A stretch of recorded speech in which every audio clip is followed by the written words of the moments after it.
Je craque et l'allumette lèche le vent. Et je me brûle et j'incendie nos printemps.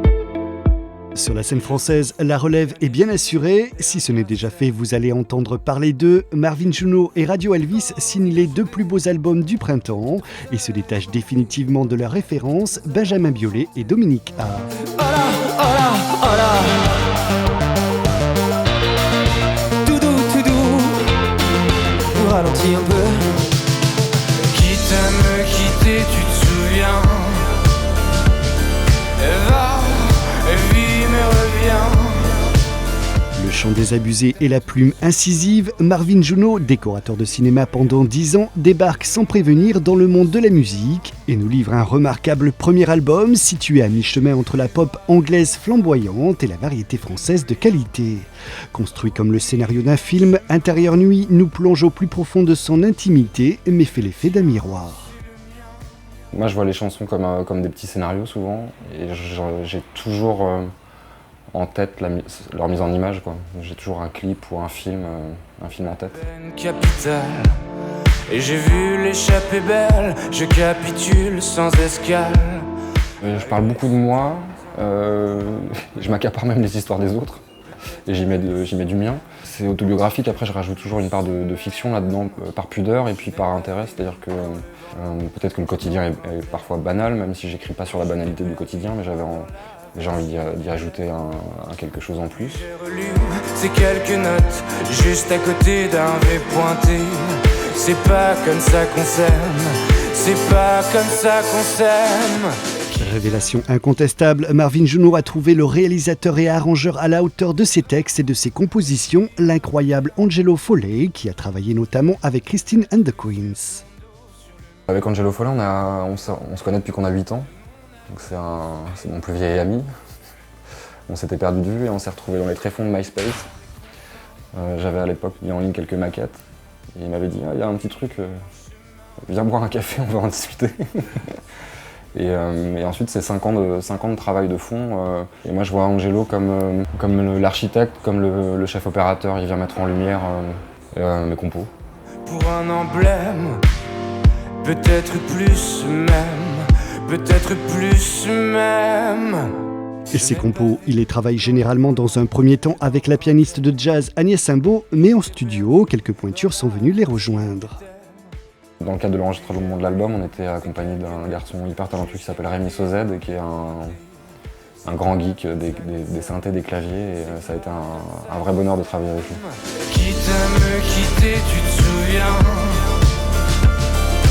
Va, vie me revient. Tatoué sur ton dos, sur le mur mitoyen de mon abri souterrain. Intérieur Nuit a donné naissance à un film musical tourné en Géorgie qui reprend l'intégralité des chansons de l'album, truffé de clins d'œil au cinéma mais aussi à la chanson française. Comme Osée Joséphine d'Alain Bachung, Plus rien ne s'oppose à la nuit devient dans ses textes Plus rien ne s'oppose à l'ennui et à l'arrière des berlines, plage arrière d'une berline. Artiste audacieux, Marvin Juno s'approprie aussi avec talent le grand sommeil de Dao et nous en livre une version nettement plus sombre. Le Grand Sommeil, c'est une madeleine, c'est une chanson que j'ai beaucoup entendue à la maison chez mes parents.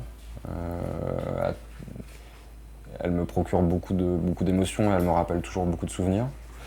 Et c'est en relisant le texte de cette chanson, je trouve la prod incroyable de la version d'Étienne Dao, c'était indiscutable, mais je trouvais le texte complètement tragique et dramatique et j'ai eu envie de lui donner une réinterprétation un peu plus sombre. Mais c'est hyper intéressant ce qu'il en avait fait, puisque justement il n'y avait pas ce côté ton sur ton, il y avait un côté sautillant sur quelque chose de tragique. Et moi j'avais envie d'expérimenter le versant sombre de cette chanson.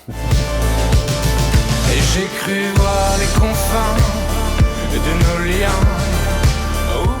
En écoutant pour la première fois Intérieur Nuit, on pense à Biolay, mais très vite, l'univers singulier et marqué de Marvin Juno prend le dessus sur ses références et on deviendra une à son tour, c'est certain. À l'heure des premières crues qui te faisaient chanter, oh là, oh là.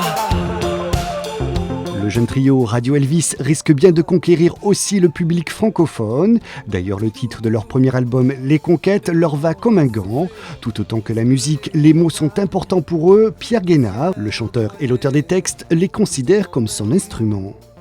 Le titre de l'album est apparu donc avant l'ensemble des chansons. Il est apparu à une époque où je lisais pas mal de littérature de voyage, comme Jack London par exemple. Et je crois qu'on est lié au paysage qu'on voit. De la même manière qu'on devient ce qu'on mange, on devient le paysage qu'on a en face de nous. Tout se mélange et l'important c'est de s'imprégner de ce qui nous entoure.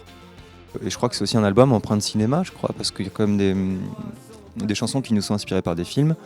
Je pense notamment à Werner Herzog, qui nous a inspiré Brésil continent, et puis qui nous a un peu inspiré aussi Bleu Nuit Synesthésie. Finalement, c'est aussi empreint de la vie du groupe. Il y a Solarium, qui a été, je pense que c'est la chanson la plus forte, qui a été écrite à partir d'un instant vécu ensemble, d'un voyage qu'on a fait aux États-Unis ensemble.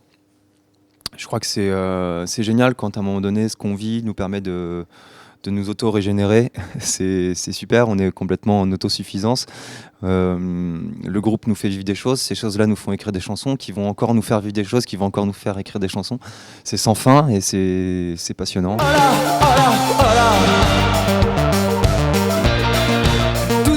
Pour canaliser leurs idées mais sans les dénaturer, les Radio Elvis ont fait appel à une pointure, Antoine Gaillet, qui a réalisé les albums de Julien Doré et Mademoiselle K, entre autres.